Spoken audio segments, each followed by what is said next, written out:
The day began like any other for Cheryl and Paul Chapman until the silence of a peaceful Sunday morning was shattered with a phone call.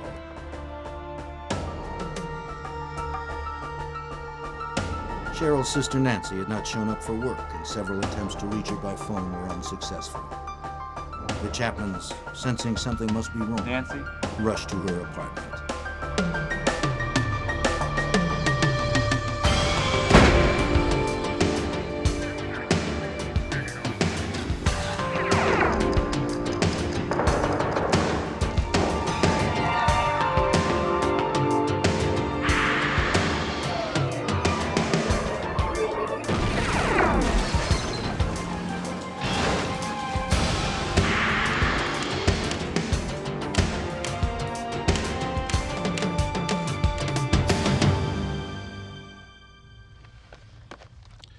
Some killers are stealthy, killing with an almost clinical precision.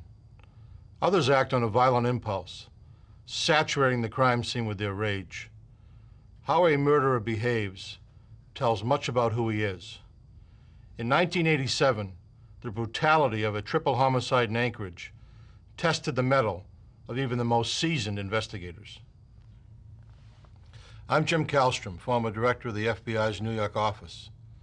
When Nancy Newman and her two young daughters were found slain in their apartment, local law enforcement needed help. They called the FBI. At the crime scene, clues were everywhere, but seemed to lead nowhere. Agents knew that to crack this case, they need to somehow get inside the killer's mind.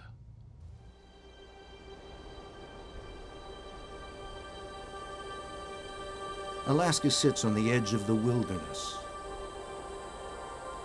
seemingly isolated from the rest of the world and its troubles.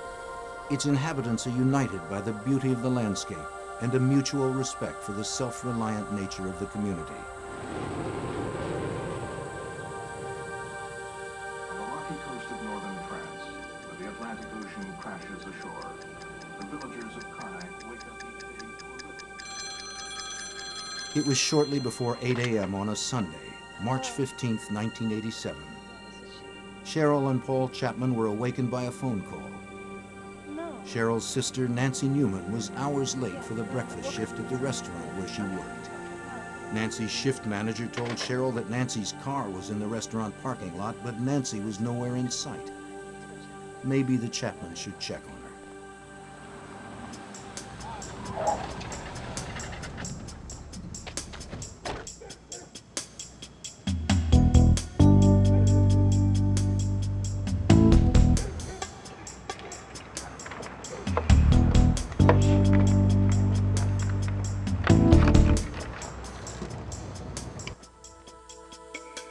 From the moment Paul and Cheryl arrived at Nancy's apartment, they sensed something was wrong.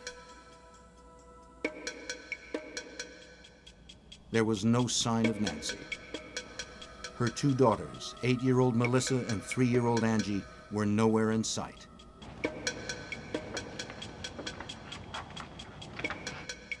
Coffee mugs from Cheryl's Friday night visit with her sister were still in the sink.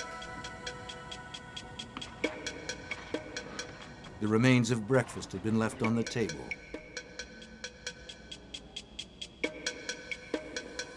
The tin where Nancy kept her tip money sat empty.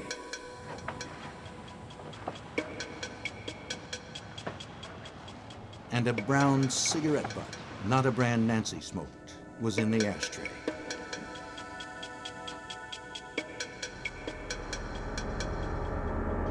Nancy? Nancy? In Nancy's bedroom, Paul made a gruesome discovery. He found Nancy lying beaten and lifeless on her bed. Paul rushed to the other bedrooms to find Nancy's two girls. To his horror, he found Melissa and Angie brutally murdered.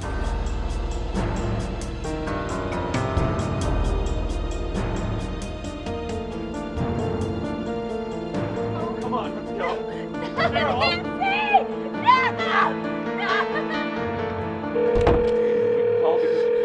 Emergency? Yeah, trying to get the police, please. What's the problem now? It's a homicide. There's been a homicide? Our sister-in-law didn't show up from work. They called us at our house, but no one had seen her. We came over to find her. Where at? 4310. 43. And it's terrible. Just send somebody to see me today. Well, we've got someone on right now.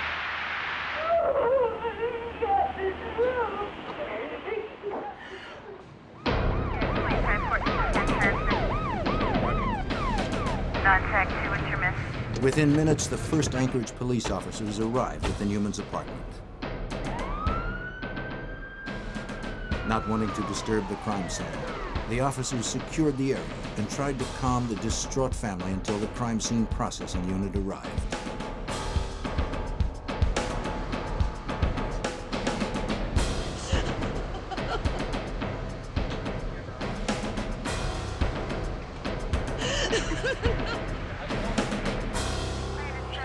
What police found was horrific. Nancy and Melissa Newman appeared to have been beaten and strangled. Little Angie Newman's throat was cut so deeply she was almost decapitated. Nice. Rigger? Not yet. Is it set? Anchorage police officer Bill Gifford was at the scene. Well, the impact of a case like this is quite often it's hard to capture in words. We're pretty used to working homicide cases and serious assault cases, and overall I think a community becomes, if not callous, somewhat accustomed to these kind of things happening, just a typical murder. Something of this magnitude, however, people are never prepared for. The murders were so gruesome that even experienced police officers were shaken. It is shocking for the public, and it takes a toll on the investigators and the officers working the case as well, because you're just not used to seeing, as I mentioned, things of this magnitude. Nancy Newman's body was lying on her bed, her nightgown hiked up around her chest. There were abrasions on her nose, chin, and forehead, and a knee seemed to be injured. Bloodstains were at the foot of the bed. A pair of olive green gloves were on top of the dresser. Good idea with color. Yeah, do a scrape so they can get some.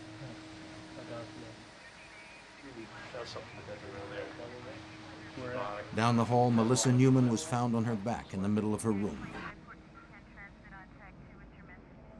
A bloody, twisted pillowcase under her neck. Another pillowcase had been used to tie her arms.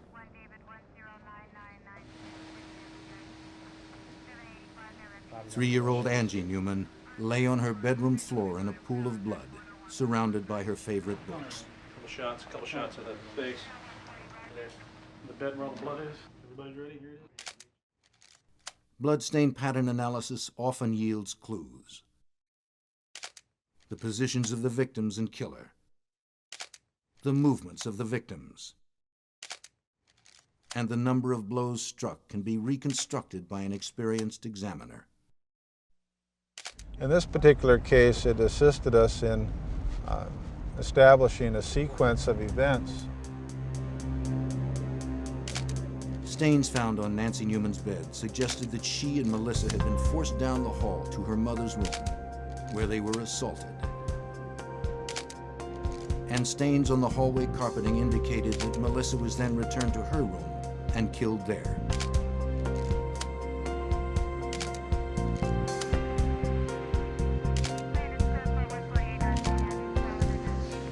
Officers treated each area as a completely separate crime scene. First, they determined the type of physical evidence that was likely to be found, and then the order it should be processed. How are we doing? Given the horrific nature of this crime and the lack of an obvious suspect, investigators knew that every possible piece of physical evidence was potentially invaluable. Here, all these plates. Anything off this cover? Oh, yeah, super. Great. Detective Sergeant Michael Grimes was in charge of the Anchorage Police Department's Homicide, Assault, and Robbery Unit.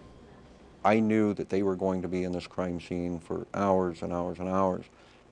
This immediately is what we identify as a forensic case. There was very little disturbed by them when they found the bodies, so we were very fortunate in that respect.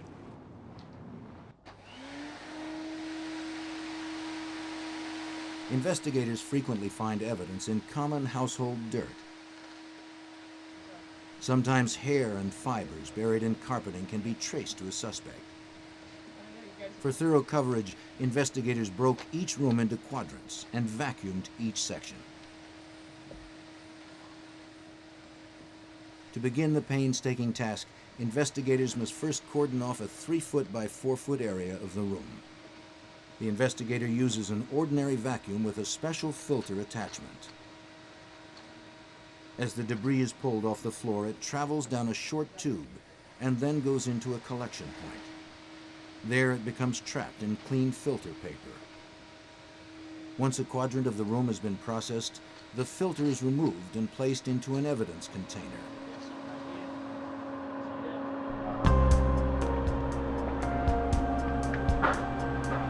Many minute hairs and fibers are missed by crime scene vacuumings. Therefore, a portable argon laser is used, which causes unseen hairs and fibers to fluoresce when exposed to the laser's light. Package that. Let's not lose any of this, okay? That's sure, got it.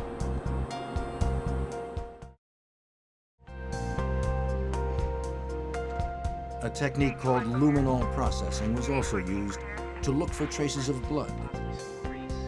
If present, the luminol spray will cause the proteins in the blood to fluoresce, making them visible to examiners.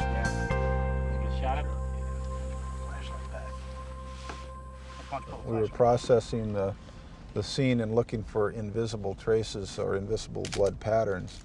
We found a luminescent impression that we were able to photograph. We also knew we had a knife missing out of the kitchen.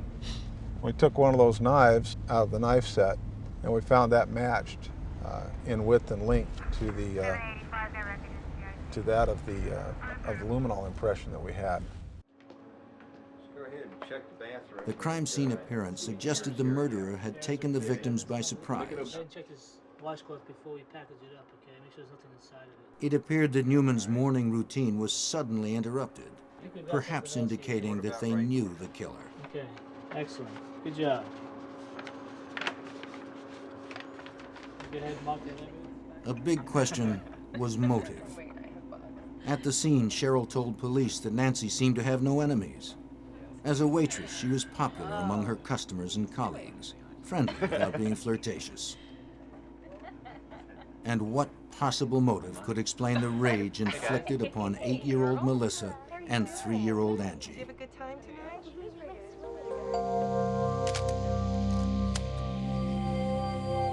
Burglary was unlikely. It was obvious to investigators that the apartment had not been ransacked or otherwise disturbed. Investigators struggled to find a solid lead.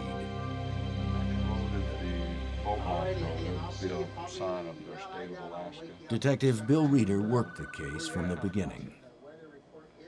The initial lead came from the scene itself, that we could find no signs of forced entry.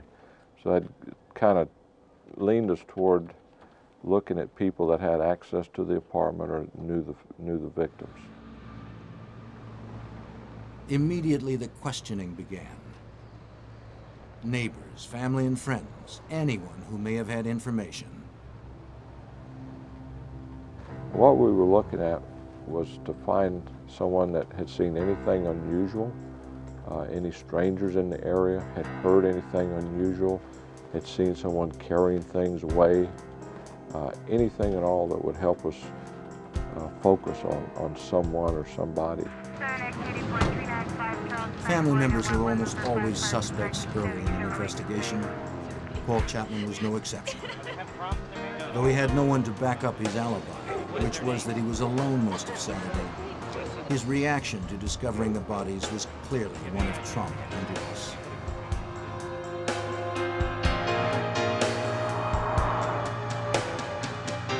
Investigators spoke with everyone close to the family, and learned that Nancy Newman was happily married to John Newman, the father of their 2 girls. He was a suspect, spouses usually are. But John Newman was in California training to be a locksmith at the time of the murders. Another way to eliminate a suspect is to watch and continue to talk to him. John never gave us any indication other than he wanted this case solved. He was extremely distraught, gave all the signs that anybody would give under the circumstances.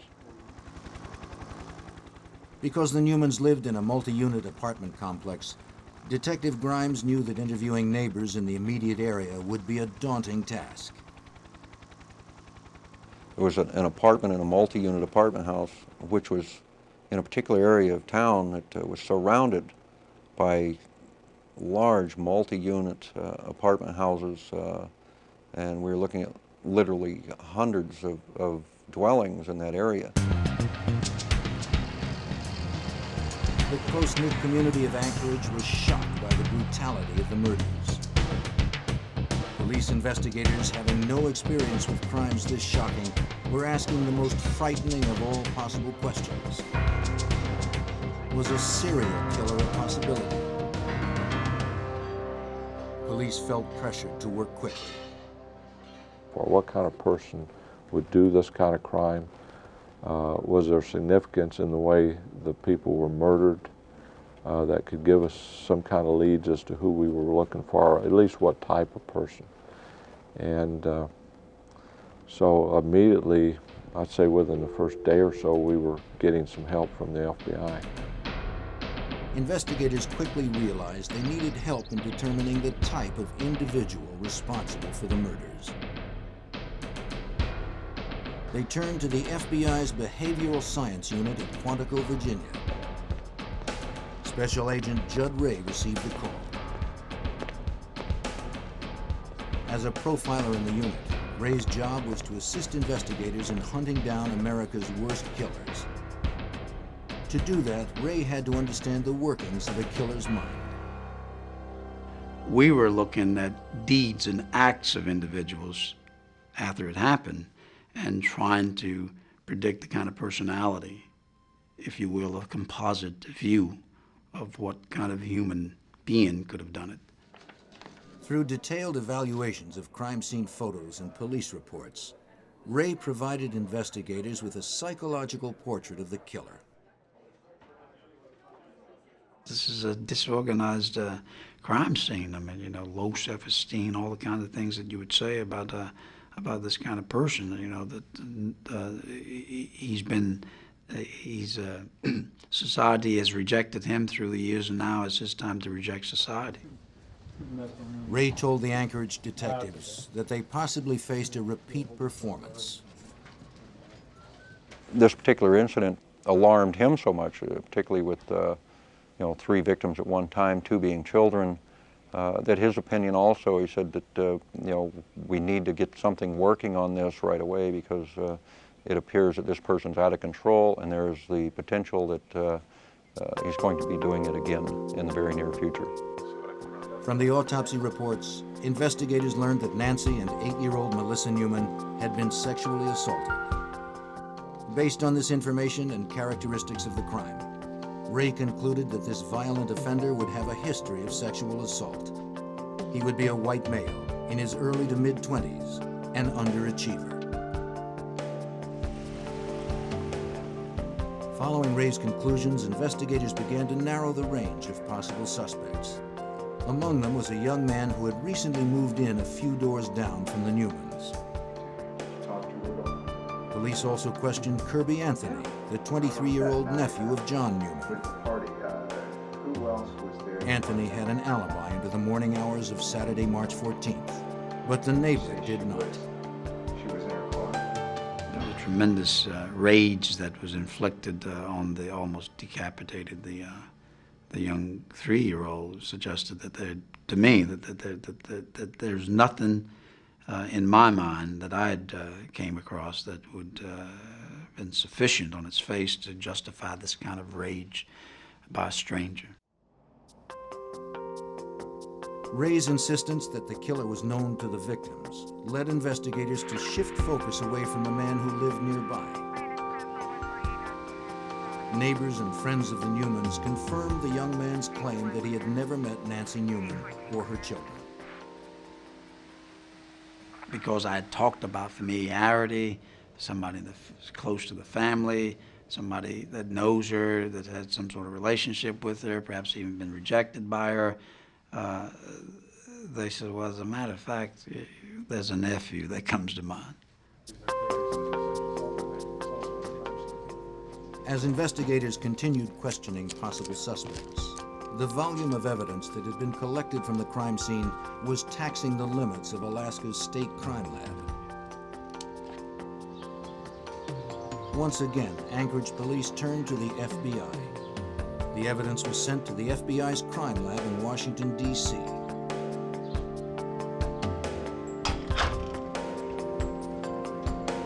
Hair and fiber expert Doug Diedrich was given the case. Diedrich began by sorting through the evidence, searching for any link to a suspect. Hairs, fibers, glass particles, soil, paint chips, anything that may have been transferred during the killer's violent contact with his victims. Altogether, I believe I looked at over 300, close to 400 items of evidence from the crime scene, from the victims, from elimination samples from different people, both suspect and relatives and possible acquaintances. Fibers are unusually difficult to trace, and because no one knew what the killer was wearing during the murders, there was no basis in which to compare recovered fibers. The varieties that are out there are endless, so that when an individual in a case, for instance, who is wearing a particular type of clothing transfers fiber material, that evidence will be considered to be unique. Even though they may have made a number of garments of the same type, by the time it gets out into the public, this material is dispersed like a drop of oil in the ocean. It's there, but it's hard to find.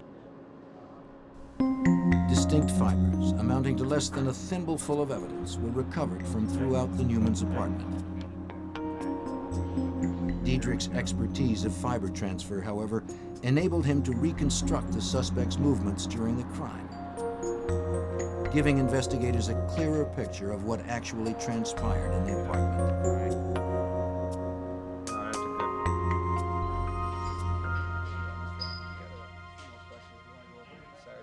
As Diedrich's analysis progressed, Anchorage police asked Kirby Anthony to come to the police department to give more detailed statements. They began to learn more of his story. And Rose? Anthony and his girlfriend had moved from Twin Falls, Idaho to Anchorage 18 months earlier. Both had stayed at the Newmans for a while, but were asked to leave about the time they found jobs on a fishing boat.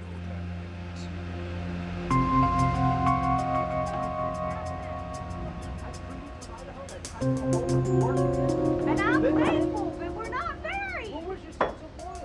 He and his girlfriend split up while working on the boat after Kirby accused her of having an affair with the skipper.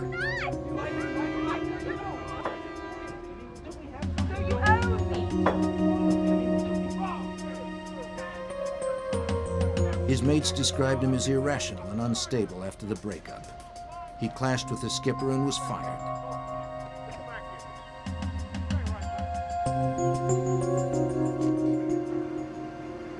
He returned to Anchorage alone on February 14, 1987.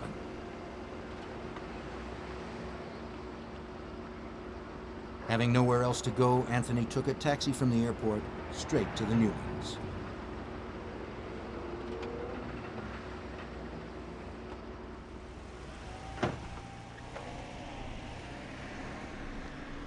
Through Cheryl Chapman's continued assistance, police learned that John Newman was upset over his nephew's return to the Newman household during his absence. At the same time, the situation was becoming increasingly uncomfortable for Nancy.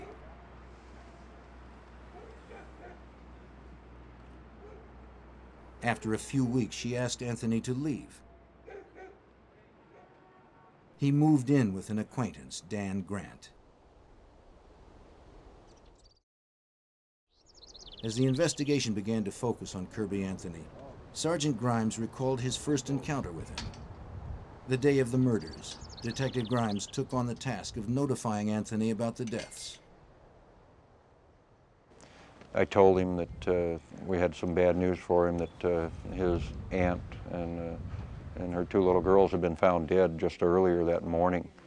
As I recall, Kirby grabbed his hair and started wailing and moaning, but it was all dry-eyed. There was no tears. Anthony's demeanor did not fit that of a grieving family member. But Grimes knew that Anthony's odd behavior would never justify an arrest. Well, I know I was. The autopsy report, however, made investigators more suspicious. Autopsy results helped pinpoint the murders between 7 a.m. and noon on Saturday, March 14th.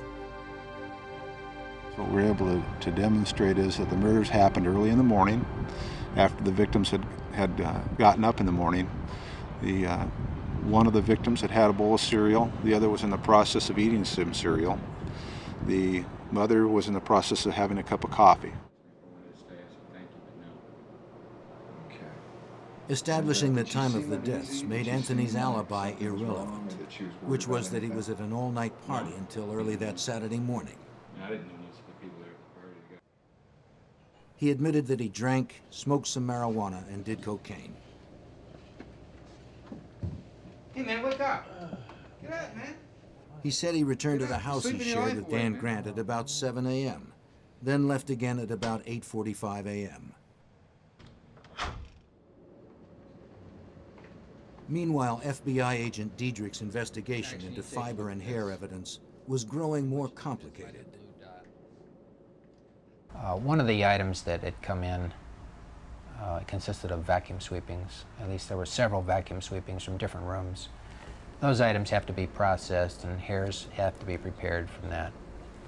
What was, I think, probably the most difficult aspect of this case for me was in trying to account for every hair that was found in that residence. And that's something that's not usually done, and seen as there are often too many hairs to deal with. But in this case, it was a monumental task to do that.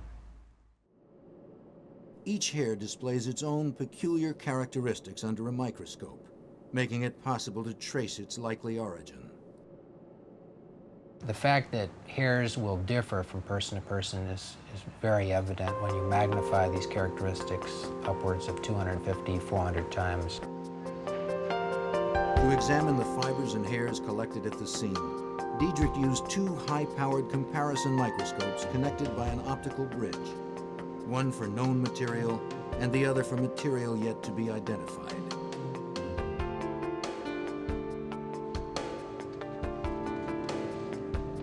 Because Anthony had lived with the Newmans for a while, his hair was likely to be in the apartment. That meant it was important to establish whether the trace hairs were old or recent. So Diedrich went through the contents of the vacuum used in the Newman household.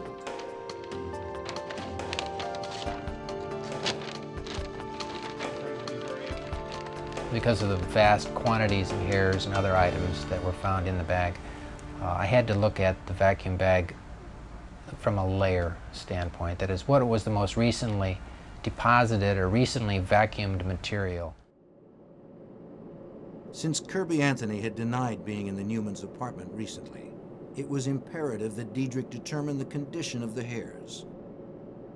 The condition of the surface of hairs, the condition of the ends, the roots, will often indicate how long a hair may have been in a particular environment. Working his way through the layers of the Newmans' vacuum bag, Diedrich found some of the same types of hairs that did not appear to belong to any of the Newmans. These hairs had been recently deposited. In addition to the vacuum sweepings, unidentified pubic hairs were also found on the victims and inside their bedrooms. To determine the significance of these findings, Diedrich now wanted to know how hairs usually are transferred from one room to another. So he conducted his own experiment.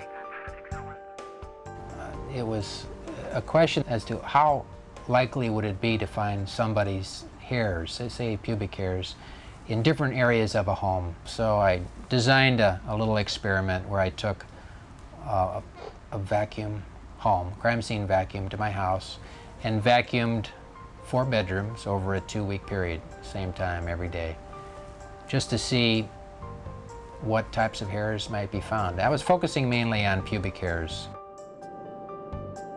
Diedrich preserved the material from every sweeping. He then compared the hairs from those sweepings with known hairs from himself.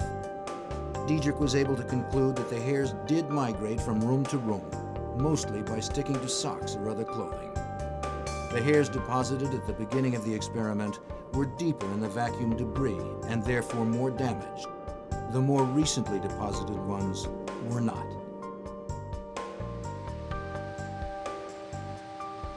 The finding was significant to Diedrich. Since Cheryl told police that Nancy vacuumed her house Friday, the unidentified hairs found on the victims would have been deposited right at the time of the murders.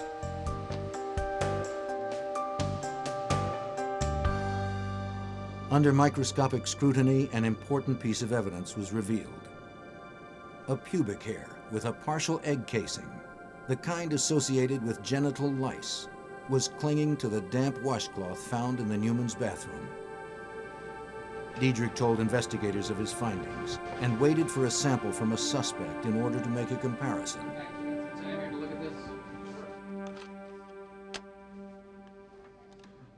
There were at least a half a dozen individuals who were considered prime suspects. Investigators received lists from the State Corrections Department of people recently released who had a history of sex crimes or violence. Some of them were living in the area close to the Newmans. To eliminate these individuals as suspects, each one was extensively questioned and all of their alibis were checked out.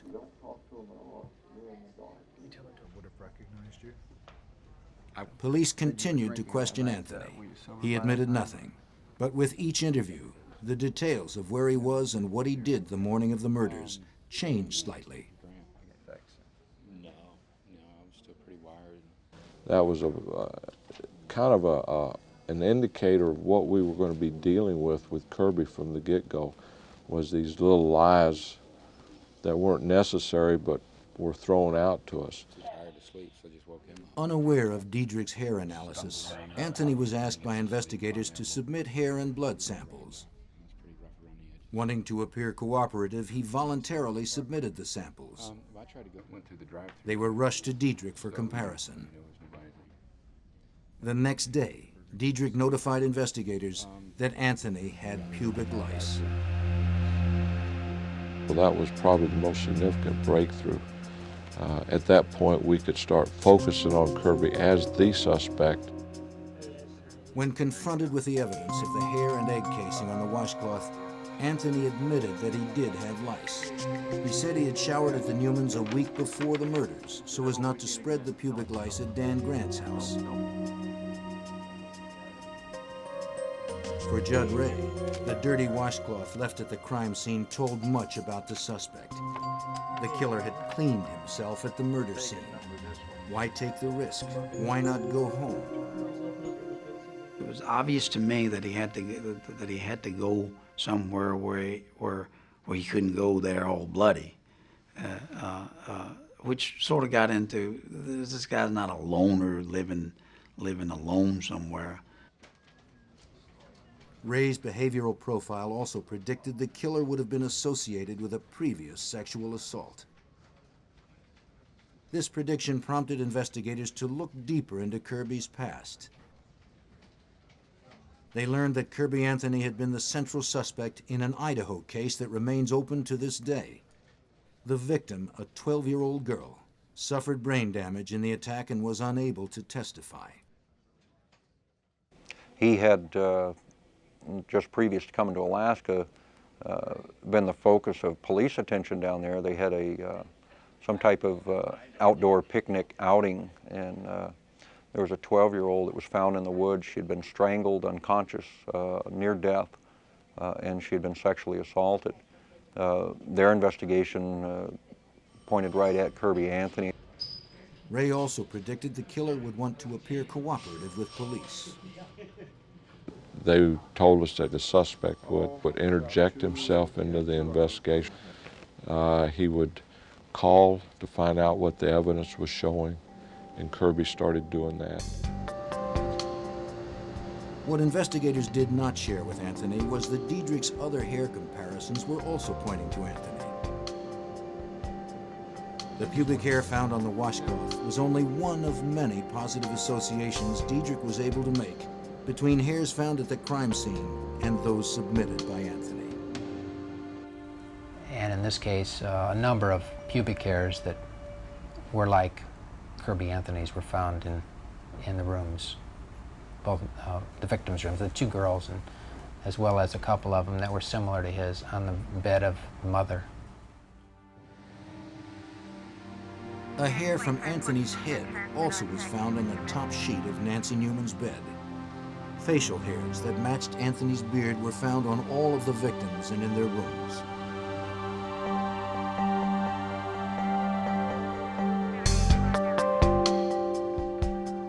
The vacuum sweepings from Melissa's room contained 9 of Anthony's pubic hairs.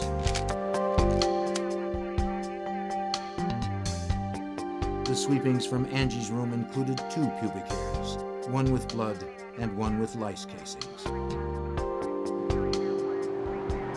Investigators felt it was time to keep tabs on Anthony's movements. Through surveillance, investigators learned of Anthony's hangouts and discreetly followed him around town. They hoped that Anthony would reveal something to his friends that would further implicate him in the murders. If he did, the investigators would soon find out.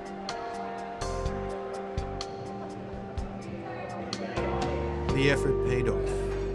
One of Anthony's acquaintances told investigators that he was writing poetry on napkins and passing the poems around the table. He told one of the women that Nancy Newman had been forced to watch part of the assault. It was my aunt, 2 nieces. Investigators also learned that at one point after the murders, Anthony called his ex-girlfriend's mother in Idaho to tell her about the crime. Angie Newman had been stabbed, he said, and Nancy and Melissa sexually assaulted. In both instances, the call to Idaho and the scene at the bar, Anthony could not yet have known about the details he described. You must have read a different article. The information had not been released by police to the press, nor had investigators mentioned it to Anthony during questioning. Pretty sick. I don't remember those details. You did?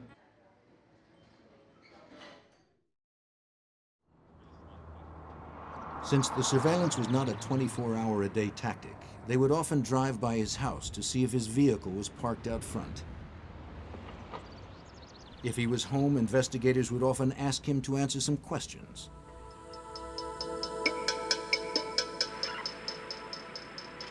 The circumstantial evidence against Anthony was mounting.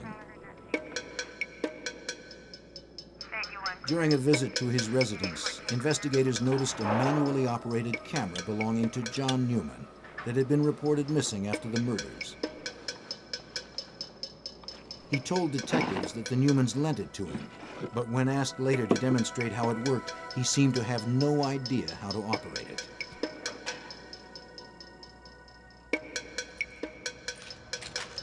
Another item missing from the Newman house seemed to be traceable to Anthony. The tip money missing from the cookie tin consisted only of coins. 3 of Anthony's friends told police they either saw him rolling coins into wrappers or saw him pay for items with wrapped coins. And then there were the prints. Anthony's palm print was found on the wall over the bed where Melissa Newman had been assaulted. Prints found on the empty cookie tin on the kitchen table matched Anthony's. His prints were also found on the living room closet door and the inside and outside of the apartment door. Another place we located one of Kirby's fingerprints was on the back side of the door to the mother's bedroom. And again, its position was significant in that it led us to believe that perhaps someone was trying to escape out of the room, and he already had some other trace evidence on his hand. He slammed the door shut, transferring not only his fingerprint, but some of the other trace evidence that was found in the scene. The evidence was overwhelming. Every suspect in the month-long investigation had ultimately been cleared, except Kirby Anthony. Appreciate that. When you got home, was there anyone there? For investigators, it was time to obtain an arrest warrant. And when you got home? Judd Ray had previously cautioned investigators that the killer might try to flee if the pressure became too much. The increasing intensity of police questioning had made Anthony nervous.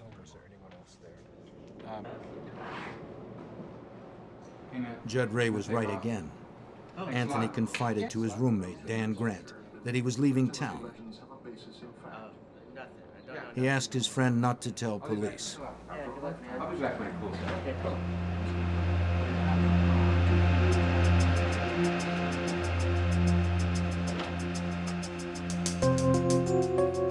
Grant was afraid to contact Anchorage police because of Anthony's notorious temper. Second precinct task. Nonetheless, he did finally call them 7 hours later. Okay. Anthony was heading to the Canadian border, an 8-hour drive away, and he had a 7-hour head start.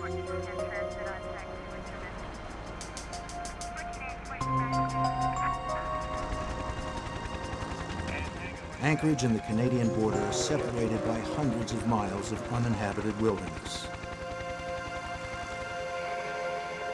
Anthony could be hiding anywhere.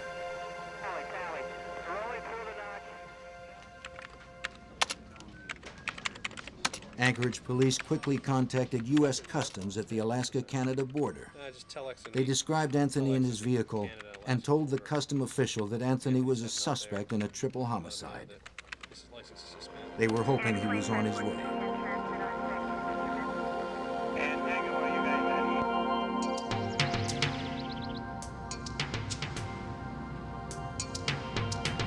Less than an hour later, Anthony arrived at U.S. Customs. Having no idea that investigators had been tipped off, Anthony calmly pulled up to the customs gate. Step out of the car. Could you get out of the car, please? He was detained and questioned until Alaska state troopers arrived. He was arrested for driving on a suspended license and returned to Anchorage. Thanks a lot for the hospitality there.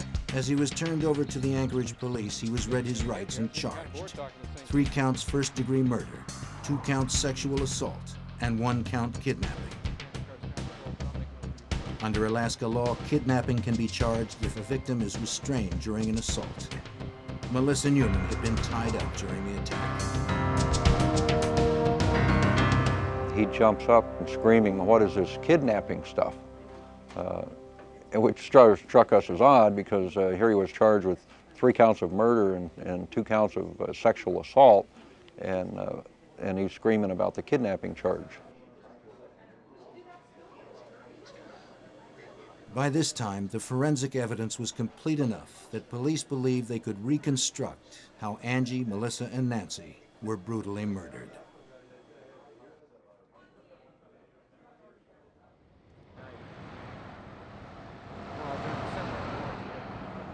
The last time Cheryl Chapman saw her sister alive was Friday, March 13th. Cheryl, Paul, and Nancy had each arrived separately at the restaurant where Nancy worked to meet for drinks. Cheryl's daughter, Kelly, had taken Nancy's girls swimming, so the adults had a night out. Paul Chapman had to leave the restaurant early to pick up his son, but planned to meet them later at Nancy's apartment.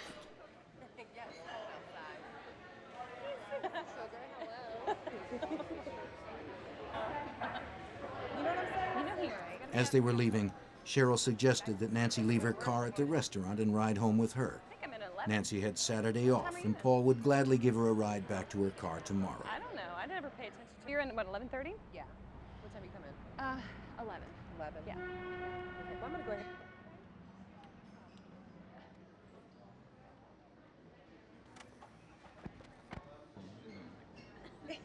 Cheryl, Paul, and Nancy all ended up at the Newmans' apartment to wait for Kelly and the girls. You don't see me every day. They sat, laughing and talking, until about 9:45 when the girls came home. Kelly had treated them to hamburgers. At about 10 p.m., Cheryl and Paul were ready to leave. Cheryl helped Nancy clear the table and put the used coffee mugs in the sink. Angie was already in her pajamas, and Melissa had gone to her room to get ready for bed. As they said goodnight, Paul told Nancy to call him the next day if she wanted a ride back to her car.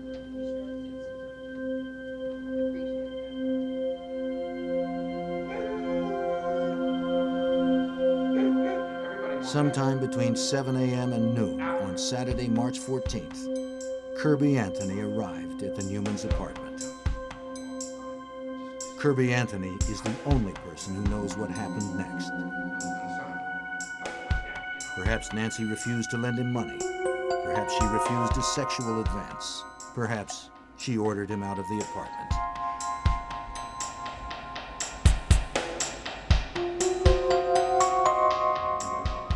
In any case, his anger boiled over.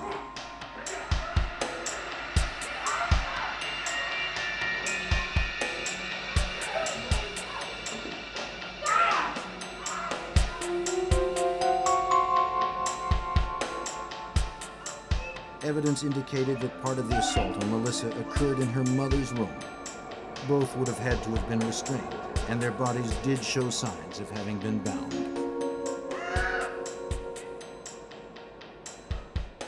We are able to show through serological findings that Melissa, the 8-year-old, had been assaulted in the mother's bedroom and that she had crossed the bed and was actively bleeding at the time. And then she is subdued somehow and held in a position in that room for a period of time.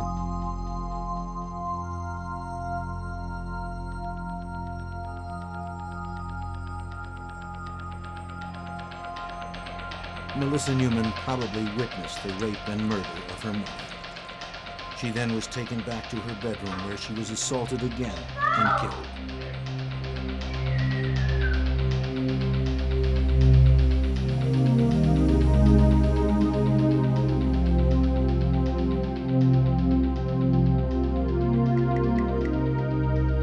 The knife used to kill little Angie was never recovered. It was unclear whether she was killed first or last. What was certain was that she seemed to be the target of a horrible, uncontrolled rage.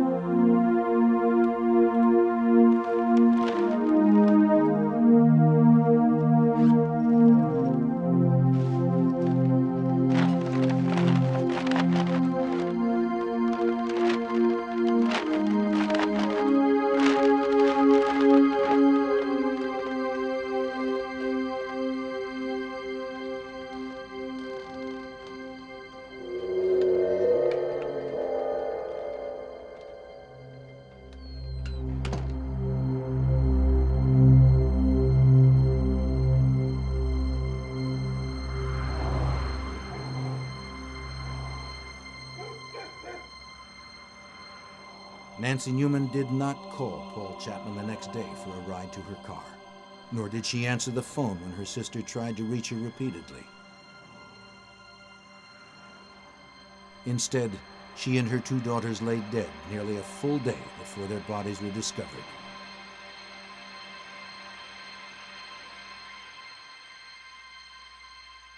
The particular grudge against Angie may have grown out of the few times that Anthony babysat the girls. Reportedly, he had called her a tyrant.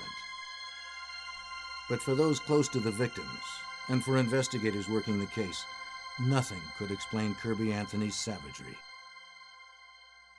I don't really think that you could isolate any one thing that would cause a man to fly into the homicidal rage like Kirby Anthony did. Yeah, for the most part, I don't think that Kirby Anthony could even tell you why he would do something like that. A grieving John Newman sat in stony silence throughout his nephew's trial. After 8 weeks of testimony, the jury reached a verdict on June 3, 1988. A clean-shaven Anthony seemed confident as he waited for the verdict.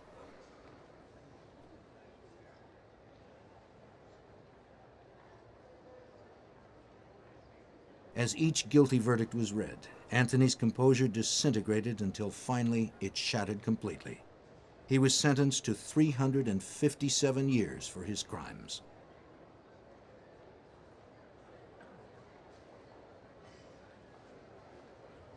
Kirby Anthony's conviction represented an almost textbook example of cooperative police work. Anchorage police provided the FBI with evidence collected from a meticulously preserved crime scene. Doug Diedrich carefully analyzed the hairs and fibers and anticipated Kirby Anthony's excuses, conducting his own home experiment to refute them. Judd Ray helped police stay several steps ahead of Anthony's thoughts and actions. And for the first time, testimony of an FBI profiler was accepted in court. It was a good case to test the waters in terms of whether or not this was going to be accepted in our judicial system. And for that, the implications are probably far-reaching because it opened the door. The dense and rugged Alaskan wilderness provided the perfect cover for a fierce and sadistic killer. He preyed on women, kidnapping them, raping them, torturing them. He hunted them like animals for his own twisted pleasure.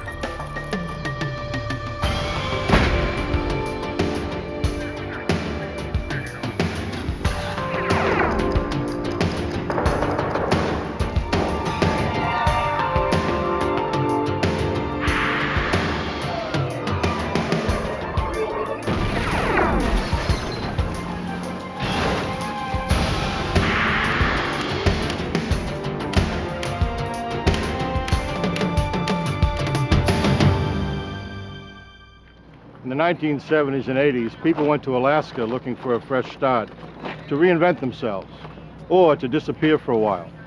Some of those disappearances weren't by choice. I'm Jim Kallstrom, former head of the FBI's New York office.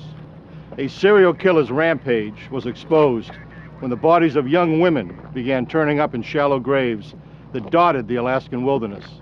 The killer was at home in the rugged terrain, but the hunt for him began 3,000 miles away, where FBI profilers mapped the criminal's mind.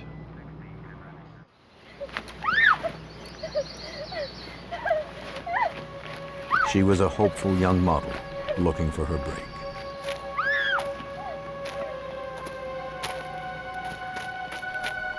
She accepted a job with a man who claimed to be a photographer, but turned out to be a merciless killer.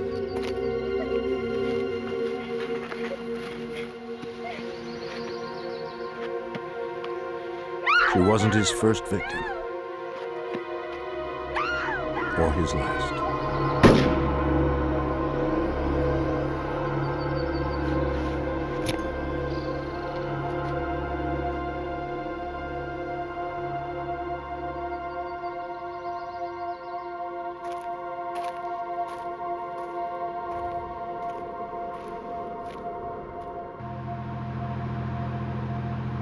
From the 70s through the mid-80s, the wilderness of Alaska became a popular destination as people flowed north to construct the Alaskan pipeline. The population boomed. On August 13th, 1982, two off-duty Anchorage police officers were hunting moose near the Knik River, in a wilderness about 20 miles from Anchorage.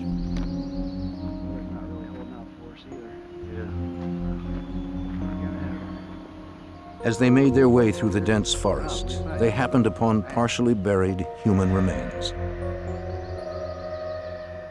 they left it undisturbed.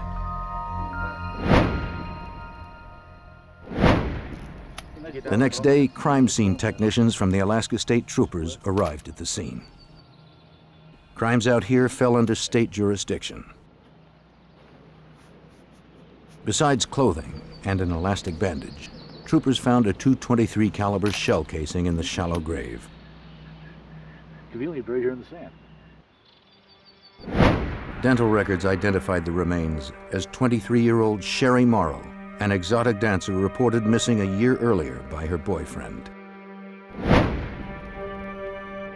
Troopers called him in to break the news. Her clothes matched the ones he reported her missing in, but her good luck charm, the gold arrowhead pendant she never took off, was gone. Morrow was probably murdered shortly after she disappeared, giving the killer more than a year to cover his tracks. Finding him would be next to impossible. In the year following the discovery of Sherry Morrow's body, more women began turning up. It's a sad truth that finding bodies in the Alaskan wilderness wasn't all that unusual. 2 or 3 times a year, some novice hiker or hunter would get lost and succumb to the elements. But a growing number of bodies had a different story to tell. During new road construction on September 2nd, 1983, a crew unearthed human skeletal remains not far from where Sherry Morrow's body had been found 1 year earlier.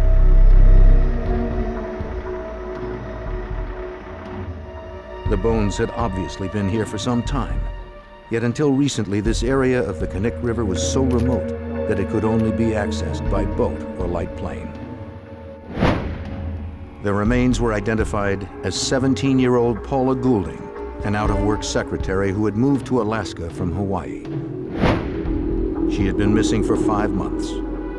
Like Sherry Morrow, she had taken a job as an exotic dancer to make ends meet.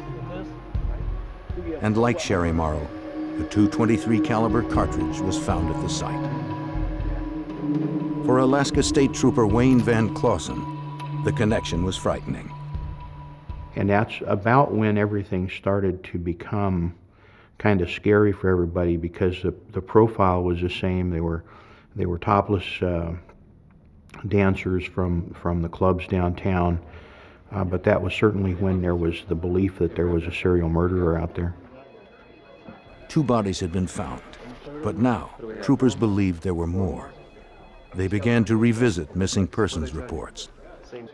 Many of those reported missing were exotic dancers, but in Alaska, their disappearance was not unusual.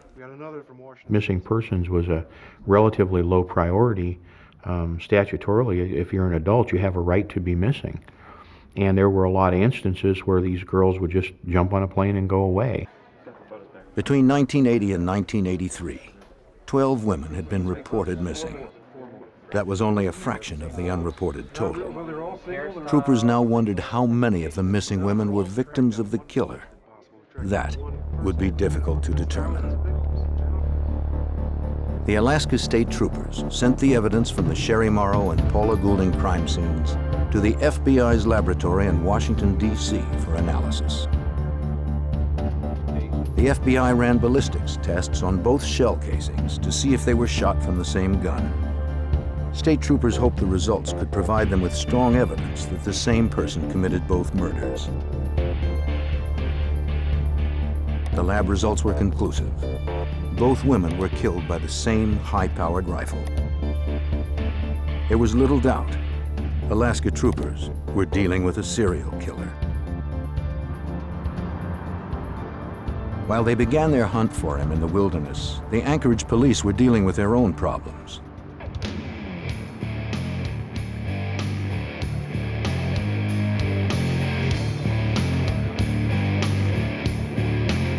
Every city has its dark side, and Anchorage is no different. Except that in Alaska, the nights are longer and darker. In the 70s and 80s, Anchorage was a frontier town. Men came here to work hard, and women followed to ease their loneliness. Some women were lured to the strip clubs, hoping to earn a quick buck. Others, looking for more respectable opportunities, worked in the clubs until something better came up. For many, it never did.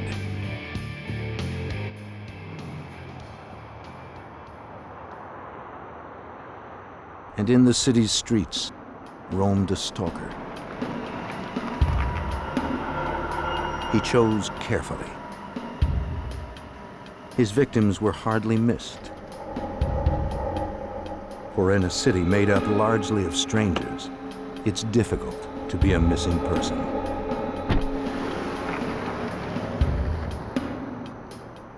Some of the women who disappeared from Anchorage turned up safely. Some didn't turn up at all. But disappearances weren't the only crimes being reported. On the early morning of June 13th, 1983, Cindy Paulson, age 17, ran down an Anchorage highway. She was partially dressed and in handcuffs.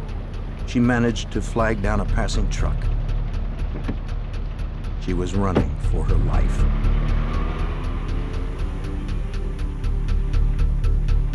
The motorist dropped her off at her motel apartment. The desk clerk had called the Anchorage police. Miss Paulson? An officer removed her handcuffs and tried to calm her. You all right? Here, let me get this. Anchorage police officer Greg Baker recalls the incident. We found her in handcuffs with very little clothes on. She was real credible. She was very scared, she was very frightened, and she told us her story. Paulson, a prostitute, told Baker that she picked up a trick the night before. She described him as wiry, scruffy, about 6 feet tall, with glasses and a stutter. He was not the kind of person she thought of as threatening. But as soon as she stepped into his car, he handcuffed her and put a wood-handled revolver to her head.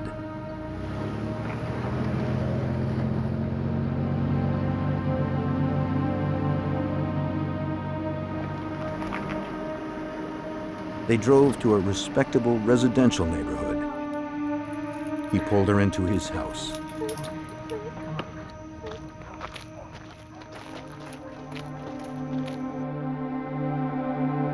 The place was well kept and full of hunting trophies. He had a chain hanging from the ceiling of his den.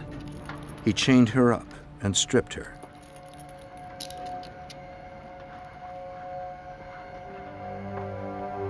And there she was tortured and raped repeatedly for hours. Then he went to take a nap, leaving her there. But he wasn't through yet. He said he was going to take her to his cabin in the wilderness. He said if she tried to get anyone's attention, he'd kill her, and them as well. He told her he already had his alibi worked out. His friends were willing to lie for him. No one would believe her story. They ended up at the airport. She could see him loading a weapon into a small aircraft. She also saw her chance for escape. Her one chance to save her life.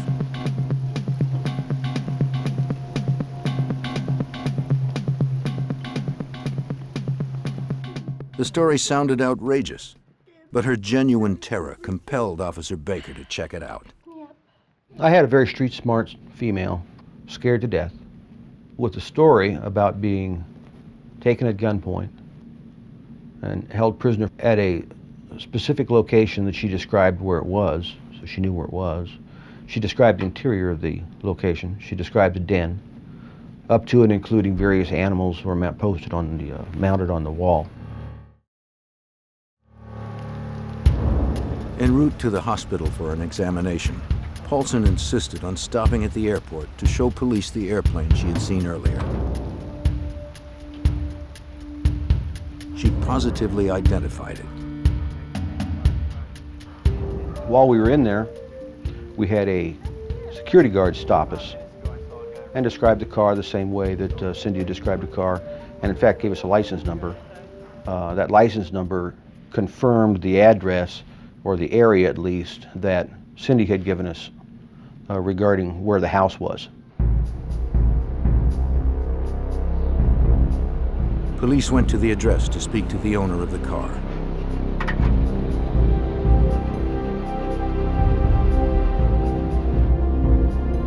They arrived moments before he pulled up, driving the vehicle described by Cindy Paulson. So far, everything Paulson said had checked out. But the suspect had his own story to tell. What happened? Sir? According to the motor vehicle records, the car that Cindy Paulson was abducted in belonged to Robert Hansen, a baker in Anchorage. Hansen, who fit the description of the man Paulson described, calmly answered questions. He said he was at a friend's house from 5 p.m. to 11:30 p.m., repairing a seat for his airplane. Afterward, he went to the home of another friend and stayed until around 5:30 that morning. Then he went to the airport and installed the seat. Hansen gave police his consent to search his house. Again, his home was exactly as Paulson had described. That only proved she'd been in the house, not that Hansen had raped and tortured her there. They could find no evidence of that. They did notice a loose-fitting wall panel. Behind it, they found a collection of weapons, but that wasn't surprising. Hansen was an avid hunter. They did find a revolver, but it didn't match the one that Paulson described. The gun, the chain, and the blanket she was wrapped in were nowhere to be found.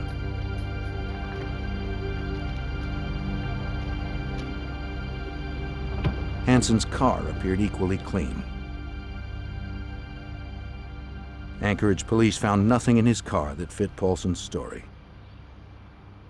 Those alibis were corroborated and verified, and Mr. Hansen was released after a consent search of his house. Paulson, still shaken from her ordeal, was able to pick Hansen's picture out of a photo lineup. But when given the chance to take a lie detector test, she refused. Her occupation gave her an inherent distrust of the police, and gave police an inherent distrust of her. She felt she'd never be taken seriously. Soon after, she left town for a while to try to put the nightmare behind her. Anchorage authorities were willing to let it drop too. I found out because the alibis were corroborated, and because they had a problem with Cindy Paulson appearing and disappearing, and of course her lifestyle left a lot to be desired, that the case had been suspended at the Anchorage Police Department. Police had gathered no solid evidence linking her story to Robert Hansen. But for Officer Greg Baker, it wasn't over. He was one officer who believed Paulson's story and wouldn't let it go. The predator roaming the streets of Anchorage was still out there, free to claim more victims. Robert Hansen, the most likely suspect in the abduction and rape of Cindy Paulson, had been released for a lack of solid evidence. Officer Baker was still curious. Lately, the Anchorage police had been grappling with what seemed like more than their share of missing persons reports, involving prostitutes like Paulson, or exotic dancers, or women out by themselves. Paulson's assertion that she was about to be put on a plane only reinforced his creeping suspicions about Hansen. He had taken her to the airport where he was going to fly her out with the story that if she maintained her helpfulness, that he'd bring her back and let her go. Well, Cindy was bright enough to know that she was on a one-way trip, and so was I. And so I kind of just put two and two together and figured that he was a very good suspect for the missing dancers. Baker's supervisor had suspended the investigation into Robert Hansen, but Baker couldn't let it go. Cindy Paulson's nightmarish story had too much detail to not have some basis in truth. But no one except Baker would listen to her. He continued his investigation. On the surface, Baker found nothing in Hansen's record to arouse suspicion. He had moved to Anchorage from Iowa 16 years earlier and opened a bakery. It was a huge success. He had a wife and children, and except for his stutter, he fit in completely. When he wasn't in the kitchen, Hansen enjoyed flying his small airplane, a Super Cub Piper. Back on the ground, he took to the woods. He was a solid citizen. He just didn't fit the model of a serial killer. There were plenty of others drifting through Alaska more suited to that role. They didn't have businesses. They didn't have families. Hansen did. He had everything to lose. Frank Rothschild was a prosecutor involved in the Paulson case. Bob the baker. The troopers and the police used to go to his donut shop all the time. It was a very popular place to go. He had a bakery. People knew him. He was friendly. He was just a hard-working guy.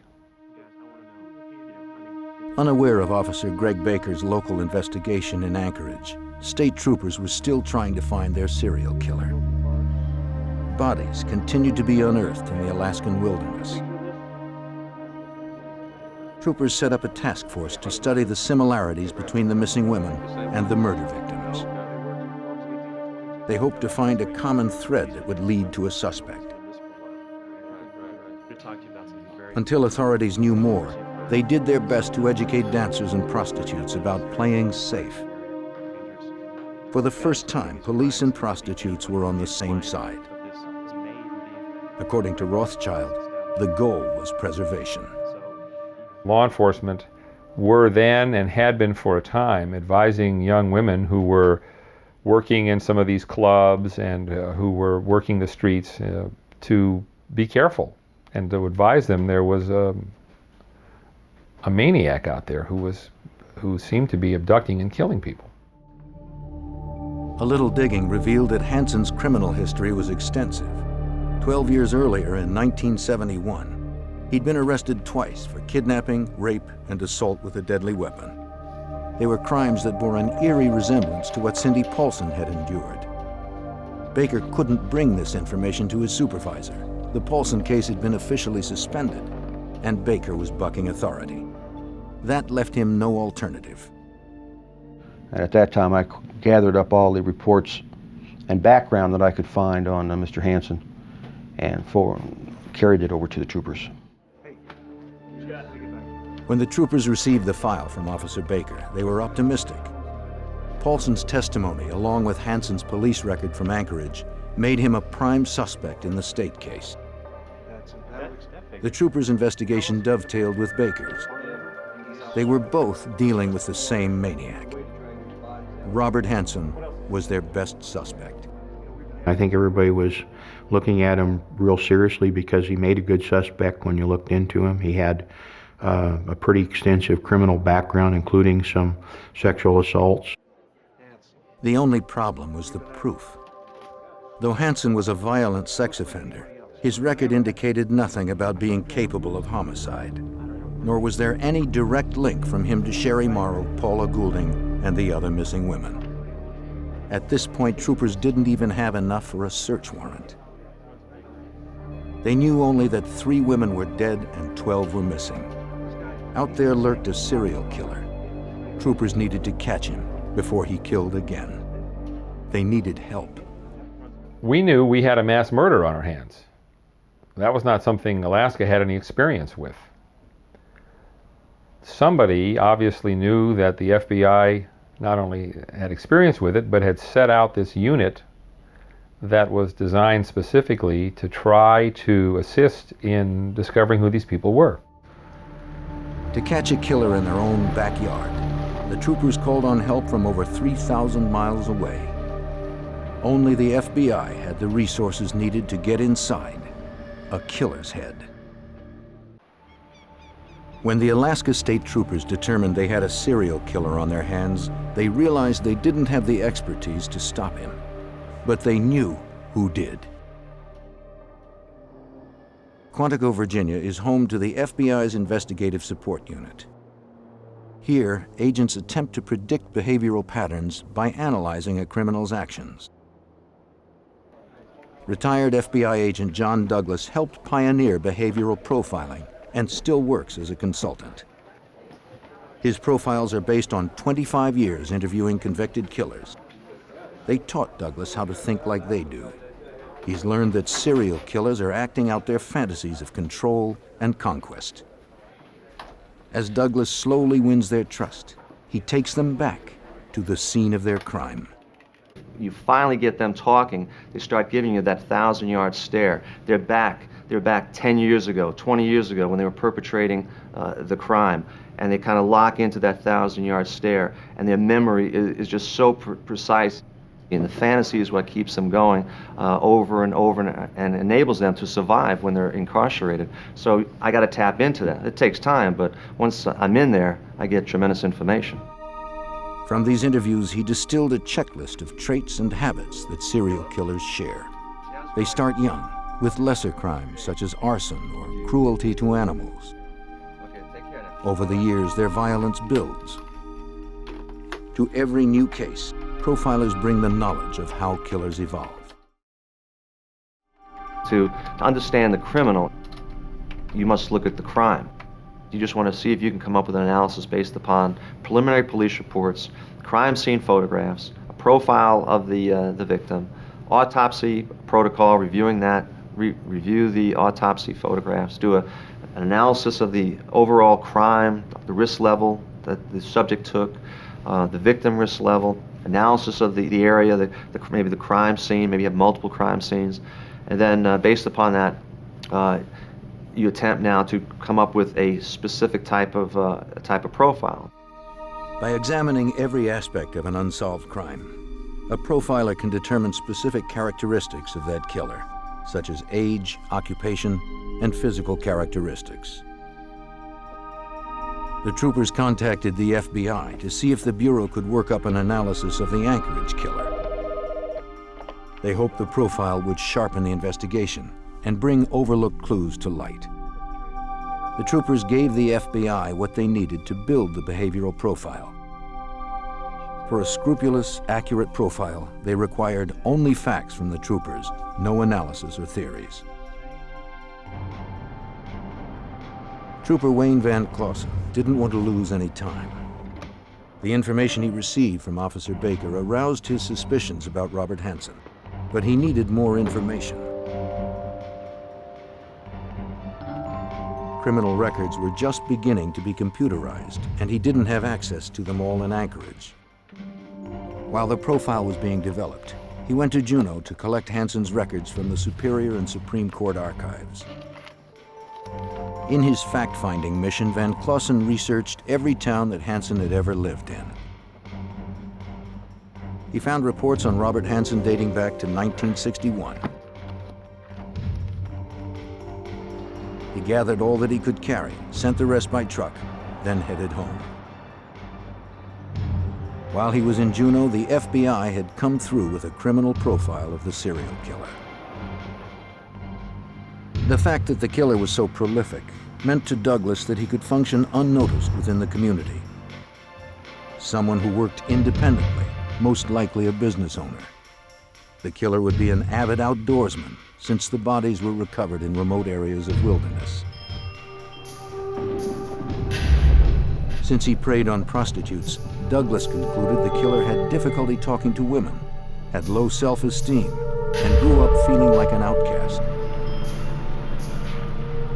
Based on killers with similar profiles, Douglas provided a specific characteristic to explain the cause of those feelings of inadequacy, a feature that bore an eerie resemblance to Robert Hansen.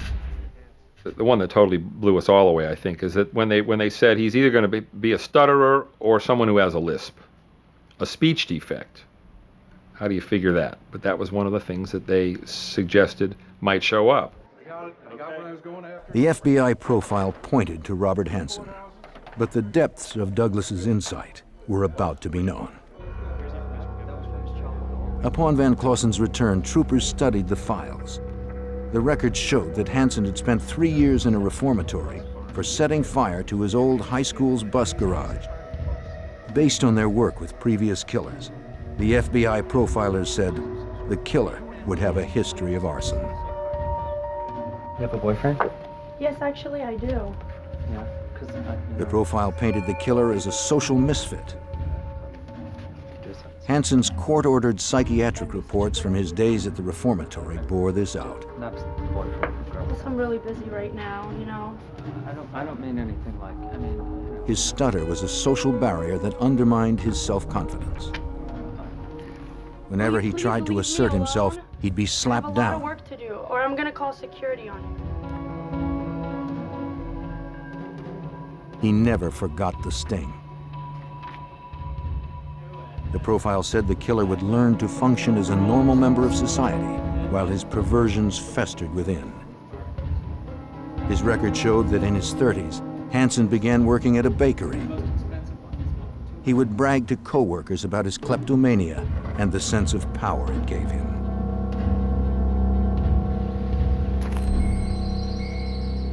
He also bragged about his love of hunting. He took great pleasure in exerting power over his prey, stalking it, then wounding it, and he became good at the kill, winning prestigious awards.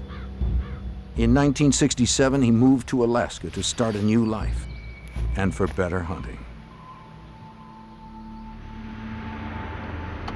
3 years after moving there, his record showed he was arrested for the attempted rape of a young receptionist at gunpoint. He pleaded no contest to assault with a deadly weapon.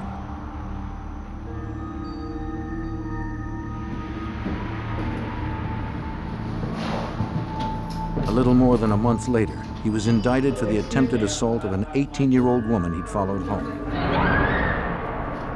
As soon as the man got to Alaska, he was involved in theft cases, he was involved in abductions, he had psychiatric evaluations showing him to be really unstable and having all kinds of weird sexual fantasies and the rest.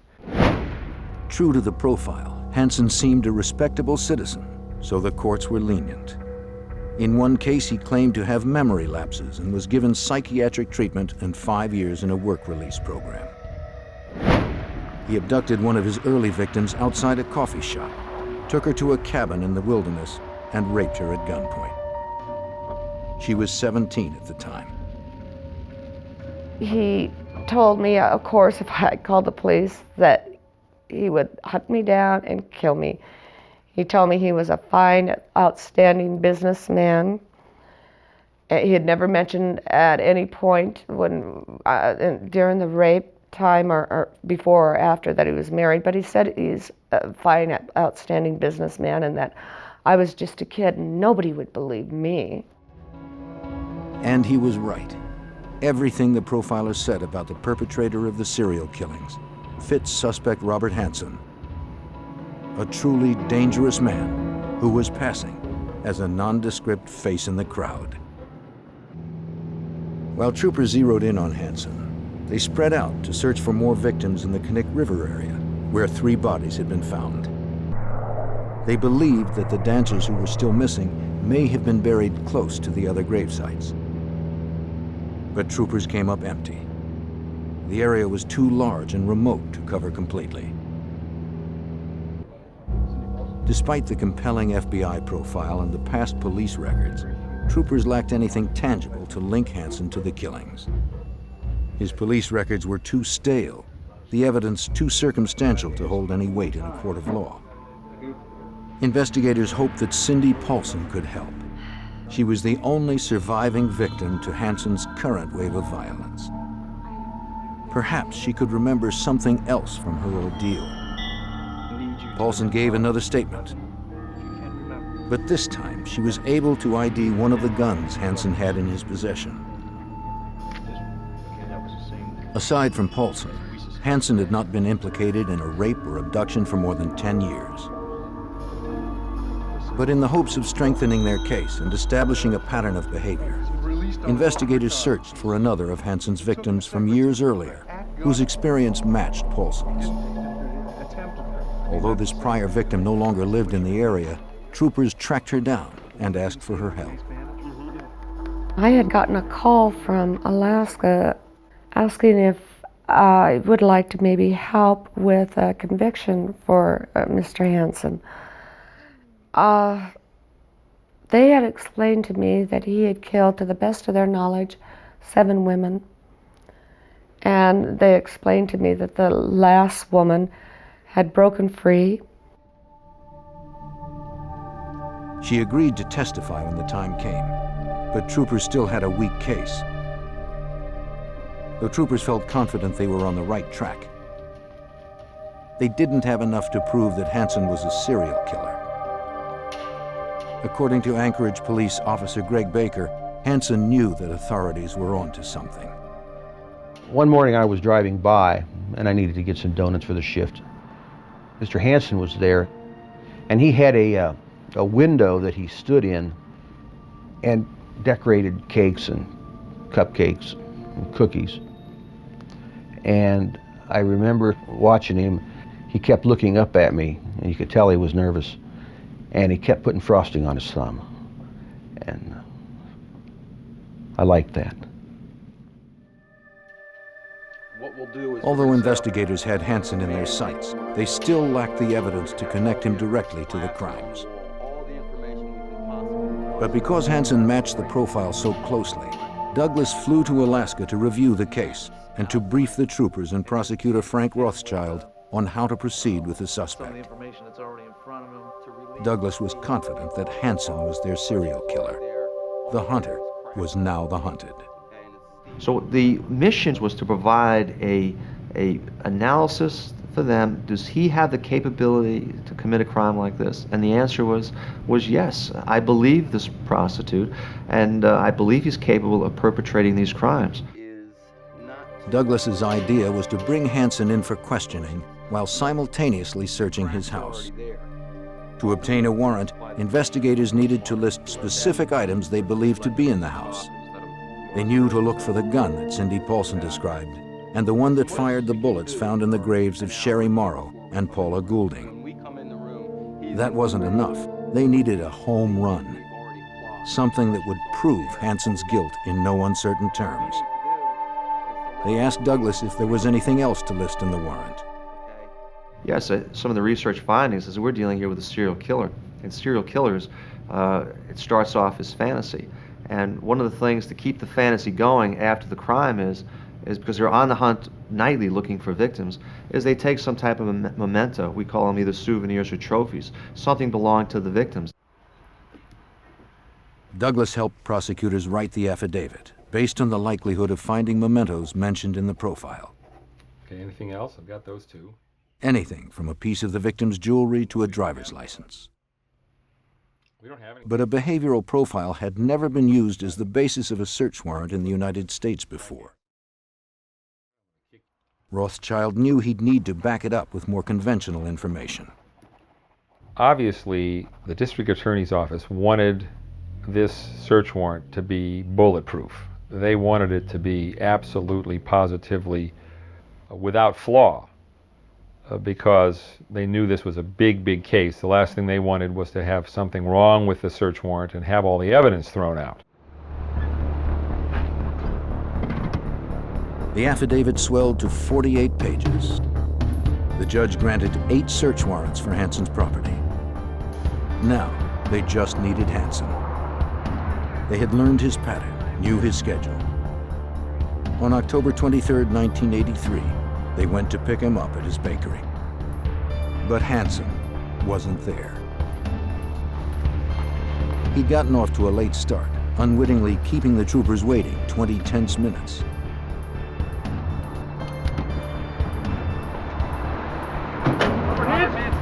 Robert Hansen, Alaska Police Sergeant, can you step away from your car?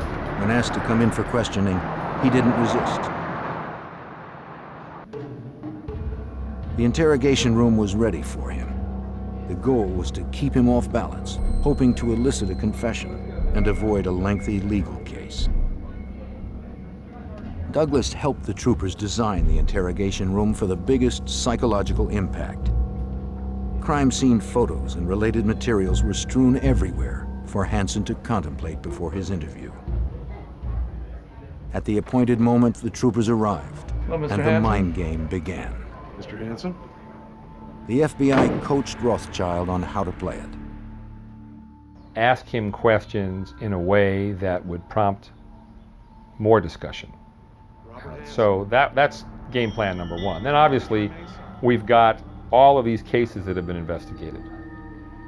And to get him to talk specifically about those, he's trying to search us out.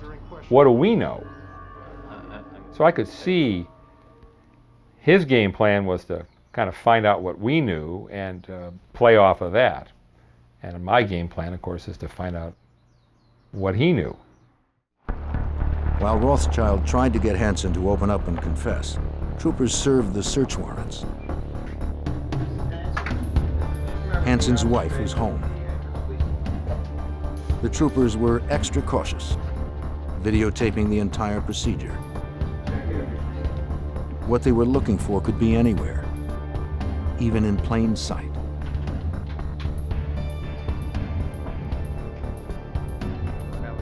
Hansen knew the troopers had access to his police and psychological records. He didn't tell authorities anything they didn't already know. He spoke of his painful upbringing, his strict family, his anger. He admitted to picking up dancers and prostitutes in the early 70s, and how enraged he became when they tried to raise their prices. But he denied threatening any of them. He admitted nothing. While Hansen told his story and his house was being turned inside out, other troopers headed to his bakery and to the airport to search his plane. Both were clean. The house became the focal point of the investigation. A careful search of the upstairs bedroom finally yielded a curious and eerie discovery. An aerial map of the region, peppered with 37 X's. They seemed to be clustered mainly around the area where bodies had been found. But there were dozens more marks than bodies, at least so far. The searchers continued up to the attic. Under insulation, the troopers found weapons. Among the items found were a .223 Ruger Mini 14 rifle, like the one used to kill Sherry Morrow and Paula Goulding, and a wood-handled revolver resembling the one described by Cindy Paulson. Yeah. The search team let Van Clausen know the good news. Sounds good.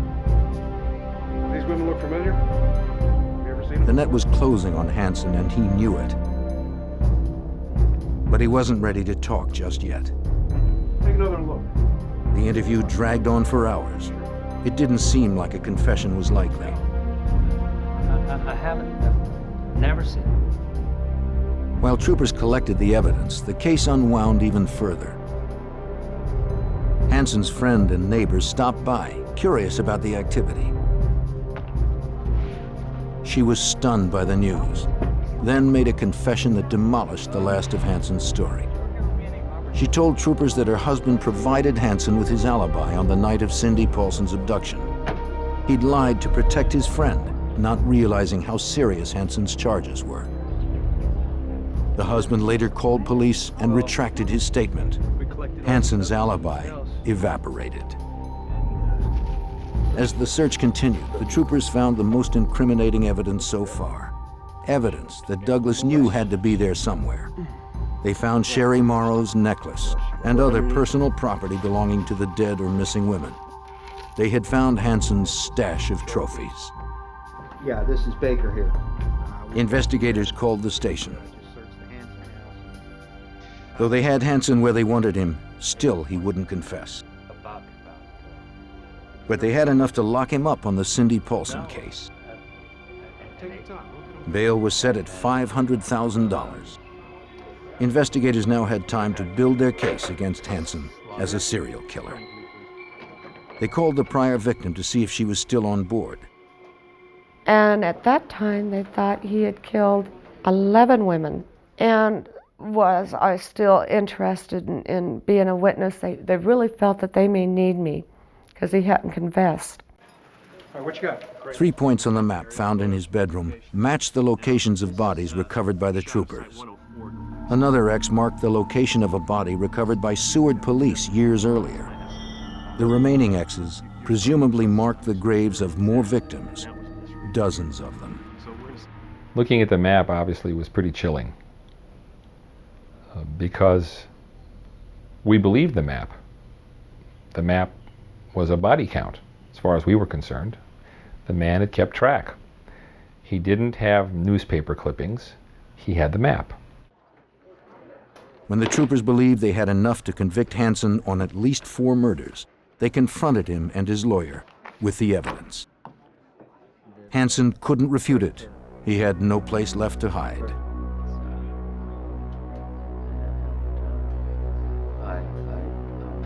Finally, it was time to confess. Time for Hansen to cut a deal. Hansen said he would confess to the murders that could be proven, as long as the trial was given no publicity and that his family be left alone. He demanded that he be imprisoned outside of Alaska when the trial was over. In exchange for only 4 convictions, he agreed to show the troopers where more bodies were buried. Investigators called the prior victim to tell her the good news. The 3rd time they called back and said that he had confessed and they wouldn't need me. So I hung up the phone when we were done talking.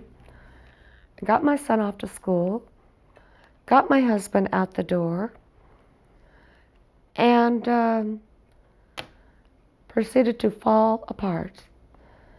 I started crying.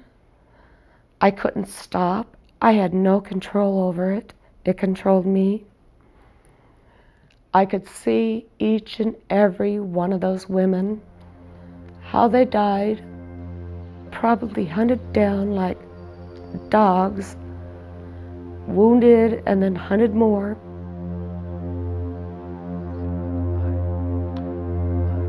In his confession, Hansen described how he would take his victims into the woods and hunt them as prey.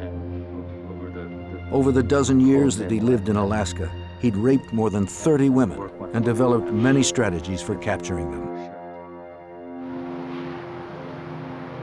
Once he found a likely target, a solitary woman like Sherry Morrow.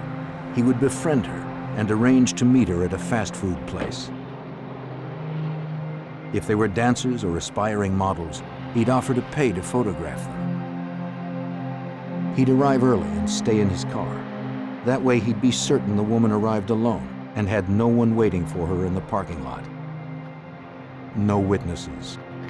Then he'd go in and meet his new victim.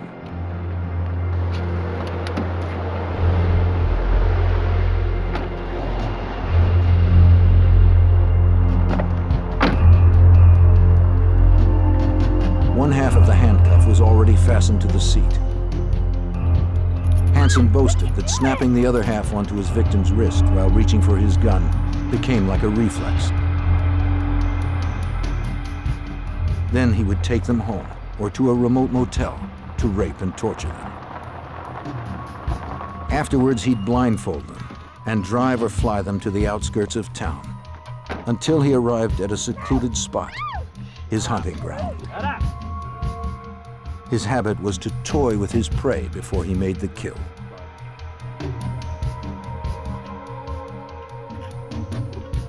Hansen confessed that in the summer of '83, he devised what he called his summer plan. He sent his family away so he could bring his victims home. When he was done with them, he'd dispose of them in the wilderness.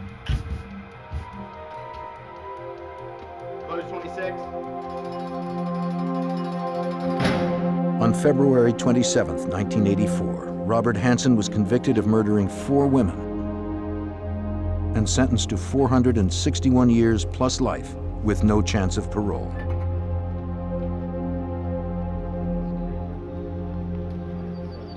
After his sentencing, Hansen accompanied troopers into the field to find more of his victims, represented by X's on his map. A total of 8 victims were found. Some places on the map went unexplored. Bears scavenged others, scattering the remains. Investigators will never know how many of the 37 X's represented one of Hansen's victims. According to John Douglas, the map might have depicted only a small part of his hunting grounds. Killers like Hansen will come into contact with a lot of women, but fantasy is everything, and they may not like the way the person talks or the person dresses, the style, and so they'll make a decision. Well, this one will live. This one over here will die. I believe he was good for a lot more cases, and I still believe there was a chance that one of the reasons that caused him to go up to Alaska, he was running away from homicides back in the lower 48. In the United States, an estimated 35 to 50 serial killers are active at any given time. Profiling has made them easier to spot and apprehend. Each time one is captured, investigators learn more about their twisted motivations, making it easier to catch the next one.